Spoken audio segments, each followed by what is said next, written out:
I think Cleveland, we can go through them fairly quickly, but Harmon, from a fantasy perspective, anybody intriguing here? I know who you're going to say. I kind of like this whole offense for What? fantasy a little bit. I know that sounds crazy because it's the Browns, but listen, Hugh Jackson is a proven maximizer of talent. We've seen him do that in his Oakland tenure and then again in Cincinnati. He got some of the best years of a lot of those guys' careers last year.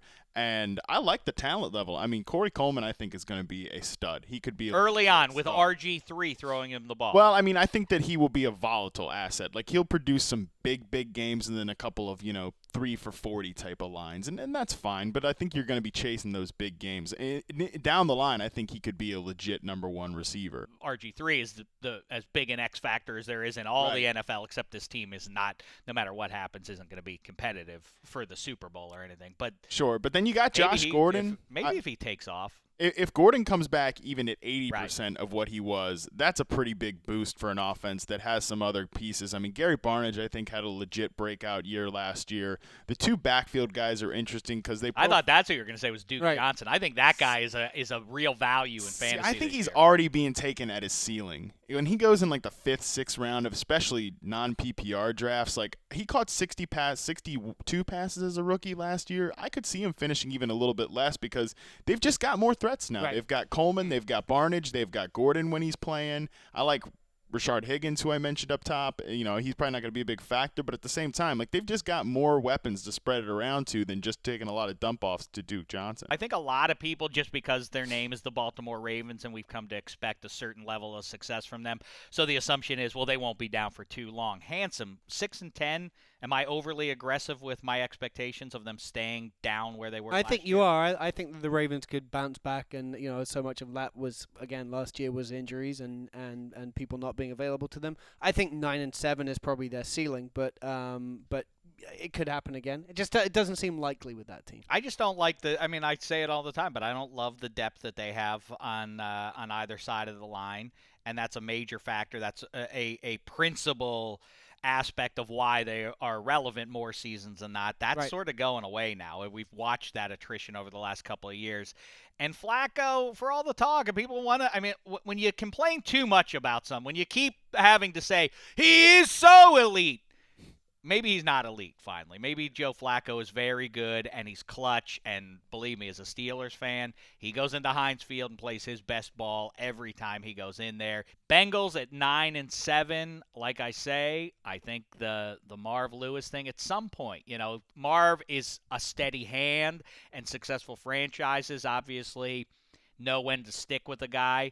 But I at some point, Rex is so volatile that, that burns out quickly. But Marv's been there for a long time now. At some point, this vanilla approach, this is based on nothing other than my expectation that at some point it's got to come around. Don't they have to do something to do this? Yeah, they've been consistent and they keep getting into the postseason, but it's Andy Dalton, and I don't love Andy Dalton. I don't. Yeah, but just because that has to happen doesn't necessarily mean that they fall off this year.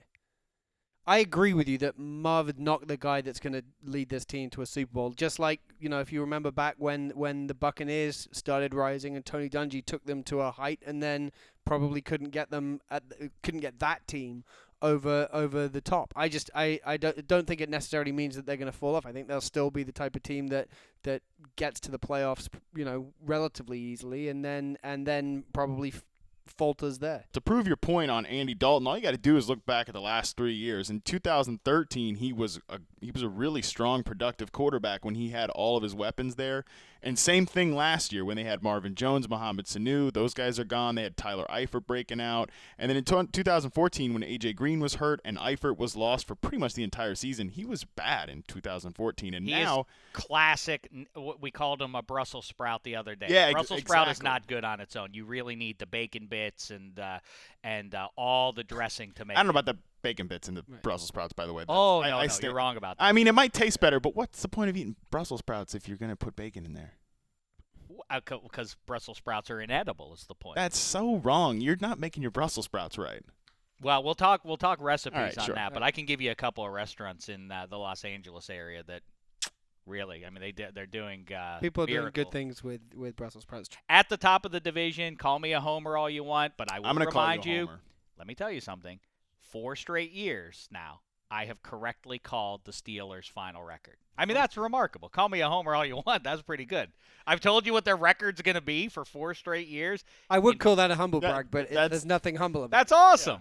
Yeah. So then, Well, how big a homer terrific. am I if I can tell you they're going to go 8-8? That's terrific, but just because it happened 4 times out of 4 times doesn't mean it's going to happen 5 times out of 5 times. I got them at 11-5 here in mid-August. How many dudes can you lose on offense before it just – and that's the strength of your team before you take a big step back? That's my question. You know what? This thing evolves season to season, and the Pittsburgh Steelers, people didn't really observe it too much until December or January, but they happen to have a rising defense here. I know people want to knock the secondary, and rightly so, but that front 7 ain't jive, handsome. Yeah, I mean, it could be. I want to know who's going to step up on offense, who you believe, because they're pumping a bunch of Ben players. Roethlisberger I and get Antonio Ben Brown. Roethlisberger. How I about get that? But who are the other players who are they pumping up? D'Angelo Williams for 4 weeks, and then Le'Veon Bell comes out. Le'Veon Bell's not out for the entire year. We'll see you in October, Lev. I get it, but if they're gonna if their defense is not gonna be as good as you think it's gonna be, I didn't say it's going to be number 1. Sure, but they have. But that's what I'm saying. If their defense is not gonna be great, their offense is gonna have to be. Their defense was great at the end of last year. Why is it not going to be good? And they had good? Martavis Bryant there, and it's. Right. I mean, that's a fact. They score a touchdown more a game with him in there. He's a difference maker. I agree with that. And Handsome's right. They were pumping up Sammy Coates Coates is getting pumped up. and then he went out there and was a disaster in and the then first Ladarius preseason. Green, who He was the can't big catch. off-season. Wow, you had that. Now What's there's going to happen? now there's Like, talk he where might is go on IR. Right.